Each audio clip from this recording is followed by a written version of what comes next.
Lucy and my story started what I'm often reminded of a shamefully long time ago, in that we actually met 17 years ago on the very first lesson of the very first day of secondary school. Probably only took us another 3 years to talk to each other after that. Just another speedy 3 years before we got together. A short, whisper of another 4 years after that we'd moved in together. And really just in the blink of an eye, 5 years after that, did I ask Lucy to marry me. I think it speaks volumes of both Lucy's appreciation of surprises and maybe her growing frustration at the aforementioned heel dragging. That when I handed her the bottle of fizz to celebrate our move back to Exeter, to which the engagement ring was attached, she handed it back to me, and so it said, "Open it yourself."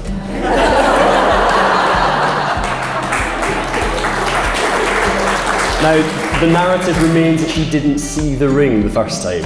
I think it's probably what I'll choose to believe, but here we are. Those of you who know Lucy will know that being centre of attention and being publicly spoken about and appreciated, not necessarily her thing, but I will try and draw this out.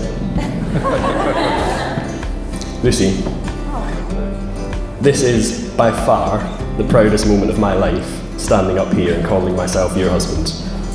I spoke earlier of your kindness and compassion, but I think in the last 6 months, we've seen a courage and resilience that I think probably neither of us knew you had. And even after all this time, you still find ways to surprise me. All of the planning and all of the conversations we had on our walks around Pinho and coffees in the garden, none of it could have prepared me for that moment you walked down the aisle today.